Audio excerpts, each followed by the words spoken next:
My name's Osama. I co-founded timesaver.com a couple of years ago while we were in university. And what we do is we provide online business and personal assistance. And we're a 24/7, 365-day service. Our contact center is based in Karachi, and we have satellite offices in Lahore and Islamabad. Although our service is headquartered in Singapore. Our clients are from all over the world. 85% of them are from the US, and out of that 85%, another 85% are from California. So it shows that most of our clients are tech-savvy entrepreneurs, web-based entrepreneurs, or startup guys, or small companies or individuals who are trying to build a business online. And we assist them in doing that, and we assist them in different ways. It's not just business support assistance, it's very dynamic. We provide personal assistance as well, so that the co-founders or the founders of that particular startup can have their personal life taken care of by us, and they can focus more on their own core product. So far, we have had significant success, I would say. We didn't go under after having a beta version pushing a beta version out of our service. We were able to go into regular service within 3 months, and we were able to get we were able to break even as well. So that was a great start, and we bootstrapped it. We didn't have any funding, and it was a challenge in itself to do that in Pakistan, but also it was quite an experience. So we've had quite a strong ride, and we're looking forward to building upon that. With regards to how we are different from our predecessors, what I would say is that we do have competition which is different from our product. To be honest, we don't pay a whole lot of attention to that aspect. Our focus has been on working on a niche market and giving them the service that we feel they should get. And we do that by placing ourselves into their own shoes and figuring out, if I was there, sitting in say, San Francisco, start doing my own startup, what sort of things would I need? And so far we've been able to do that a lot, fairly well. One of the other things that we also did in the beginning was that we really took in the feedback that our early adopters gave us, whether it was with regards to design or any other application features, or whether it was regards to service or any expectations that they had. We tried to include as much as we could. So those first few months were critical to gaining that momentum for ourselves as well as for our clients, which really lasted us and is sort of pushing us through. So we really capitalized on that. One of the things that we do, and which I think is our core strength, is that we are able to assist in research which is very dynamic in nature. Although we primarily use general search engines like Google mostly, but at the same time we have very smart people taking care of that research. So somebody could come and ask us, what is the average force required to crush a human skull? Now that's a very simple statement that somebody wants to know for whatever reasons. Maybe it's just a line in their medical article that they're writing or whatever, but they'd like that statistic. And we'll search it for them. And then we'll sort of adapt into that situation and think that, hey, is he asking for a baby skull or an old person's skull? Is it a male or a female?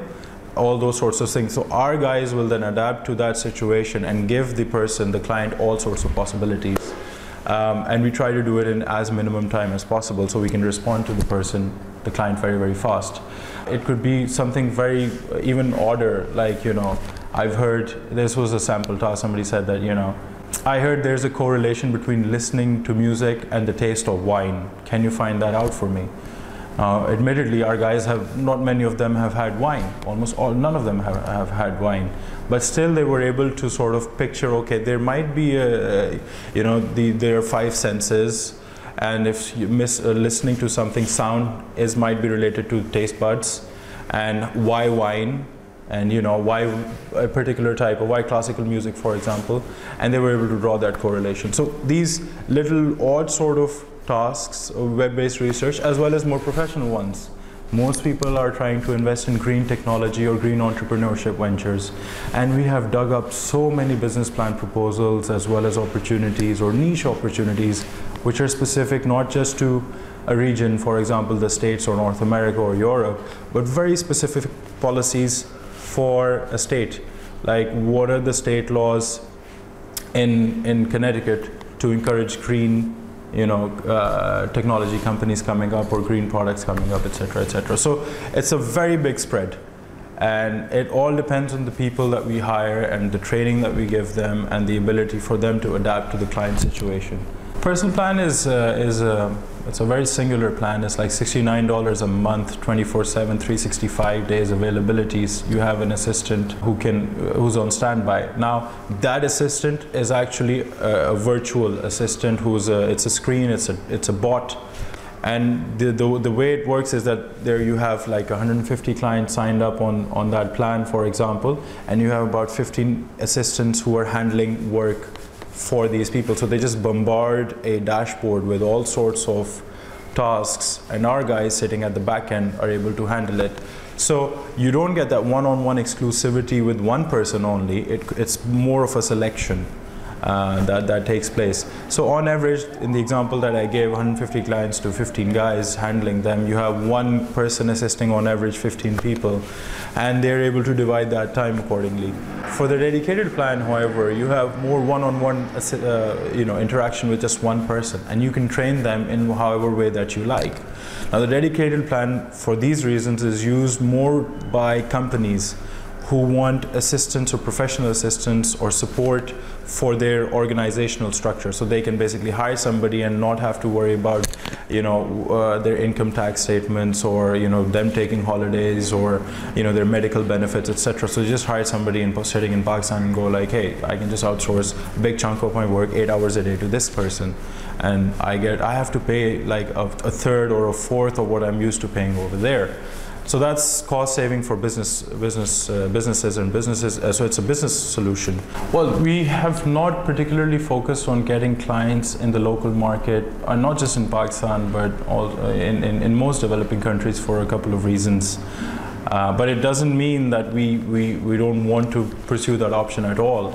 One of the reasons is that people, or the startup culture, which is our backbone for the business model, or even busy professionals for that matter, they're not very web reliant to execute their work.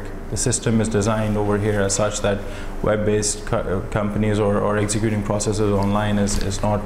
The culture of that is just picking up momentum. So that market, that niche would be developed, I would say, in at least 5 to 10 years for us to tap into. The second problem that we foresee is payment processing. Not many people are able to pay us online, and we basically take in all our transactions are web-based, and we use PayPal as a payment processor, which is not available in Pakistan. So one of the main reasons that we are not able to target this local market in Pakistan, clients in Pakistan, is we want to safeguard ourselves from potential fraudulent banking transactions. But we do see a lot of potential and opportunity in terms of providing jobs. If there are people who enjoy this sort of work, the work that I've mentioned, and who enjoy that cultural interaction, because we get fairly involved personally with a lot of different and very dynamic and exciting people.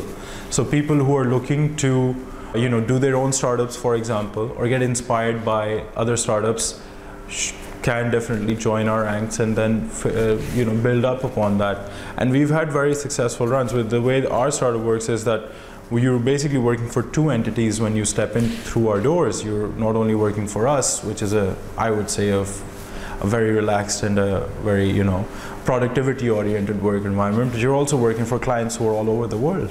So the exposure that you get is tremendous, and the opportunities to learn are even more. So, and the little projects that we do on the side, like the Hunza project that I mentioned to you, people can sort of tap into their own the mentality that they wouldn't get to otherwise. For if they have a social conscience, they can exercise that by participating in that Hunza project, helping villagers, training them on virtual assistants, for example, and helping them earn money. So I view TimeSaver especially as an opportunity, as an entrepreneurial platform for people to come on board, learn a few skills, and then jump off and do their own thing. And nothing would make me happier. I really would like to see that startup culture going in Pakistan. It's one of the other initiatives that we are taking. We're trying to get entrepreneurship, bootstrap entrepreneurship, or hacker spaces running in universities in Pakistan. We want to introduce that culture. There's a lot of potential. The people are very talented, and we'd like to see that take hold. The heartbeat of TimeSaver is Karachi. We're 24/7, 365. contact center operates. So that's where we do most of our hiring, that's where we do most of our work. And we've had, we've built a satellite office in Lahore. It's a small team right now, but again, it's bootstrapping, it's earning its own revenue, it's managing itself well, it's learning to take care of its own finances, and they're handling the dedicated plan mostly. Islamabad, likewise, they're also doing some content writing. It's being headed by that, a very dynamic lady in Islamabad. And the Hunza project is sort of special and different. Hunza is a region which has 99% literacy rate. The tertiary level education over there is like 47%. People are very educated. The women are very emancipated. Culturally, it's a very unique place. And also, it's very, very beautiful. So we figured that the people over there, they lack employment opportunities. They either work for social services or NGO, non-governmental organizations in social support programs, or they sit at home and, you know, just till the farmland which is nearby. So we thought that although they are skilled to work in corporations, their education level is that they have that talent. So, and the way that the women are so emancipated over there and empowered, I think that that region has the potential in terms of human resource to lead Pakistan out of its problems. So when we went there on holiday, we chanced upon an IT center which was being run by an NGO. And then we told them about the work that we are doing. And we asked them if we could help. And the people over there were very warm and nice, and they said, sure. We started working with that, with the locals over there and the local NGO, as well as the Maria, who's in our Islamabad operations. She helped a lot in patching us through and coordinating this initiative. And we started training those people. And we said that, look, no, we don't want an office over there for our own good. What we want to do is help you build your own business. We want to empower you in doing that. We can help you with funds, we can help you with projects and clients, but that's like the starting. And we'll train you, but then what we're expecting you to do is earn whatever projects that we give you, you keep all the money for it. We're not going to take any commission or any cuts, but then you use that money to build your own infrastructure. You know, get a few PCs up, get a small, you know, rented space, start hiring people. So that project is underway. We've had a few months in which we started. We've faced infrastructural problems, like when it's winter time, you can't, every life pretty much comes to a standstill. So we need to work around that. Clients usually can't wait. We have response times which are like 2 to 4 hours. So if they send in work, we need to respond within 4 hours and give back to them. So we can't have off time. And the region is such that, you know, at night it's very inconvenient to climb through mountain passes to get to that IT center, so people don't travel at night at all, almost, etc., etc. So we're working around those problems which were anticipated, but what we're doing is we're trying to adjust them into a new price plan and offer their services as a service on our website and tell our clients that this is for those guys in Hunza, sitting in the remote valleys, and it's an environmentally friendly project. So they can sort of sign up for it and feel that they are contributing towards a larger cause as well. Psychological CSR, well, what I would say is that it's more about building a connection with people who are, yes, it's more about building a connection between people you would not anticipate ever meeting or knowing. People did not anticipate getting their, you know, child woken up for class by someone sitting in Karachi. Somebody called Amna, you know. Amna is waking my daughter Leslie up to go for her Cal 101 class. They were not expecting that. And now if you get work like that outsourced by somebody who's living in the remotest corner called Zainab in Hunza, you know, imagine the stories that the two would exchange. Imagine the sort of contact that is being built. Imagine the inspiration that Zainab is going to draw from Chris, you know, who's doing his sort of own work. And so it's more about sharing a culture, and the business opportunity over there is there, of course. But the only success that this business model would have is through that element of you know, goodness, that you need to help somebody and let's try to assist them. It's not just, hey, I'll do it for money and money alone. People don't tend to outsource personal work to that sort of a mentality. I think that's also been the differentiating factor with TimeServe. We've been trying to focus very hard on that as well, on maintaining good relations and very humble relations with our clients. So that's the Hunza project. Well, within the Pakistani market, I would say that, like I said, I'm waiting on somebody to approach us and wanting to sign up with us and say that, hey, I'm from Pakistan, I could use some assistance or your experience. That hasn't happened yet, but hopefully it will start opening up within the next few years. So we're not going to say no. We're going to take that on very willingly and very happily. With regards to the general outsourcing trend, we're going to see this opening up even more and more, and we foresee expansion of our services, hopefully. Expansion in the number of clients, expansion in the number of our staff members and our offices. And we're also hoping that some of the projects that we've started, Hunza is one, that takes off. We're incubating a technology company, that takes off. Some of our people who have learned a lot of skills while they're here, they go on and do their own ventures. You know, that would make me really happy as well. And lastly, the thing is I'm personally focusing towards is looking at it from a research point of view. What has prompted people to outsource their personal life and divide it into portions which are outsourceable, and what has prompted people to take that cause up and do that work?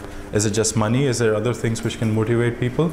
And lastly, you know, if this idea of outsourcing, personal outsourcing, can be extended to mobile phone technology. Right now we're PC based usually. We have phone support, but most of the work is done through the PC.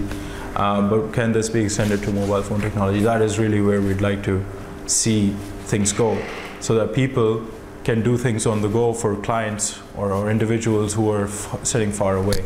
And we would like to make this a sort of a global platform, not just be limited to Pakistan or the US, but see that trend spread in other countries as well.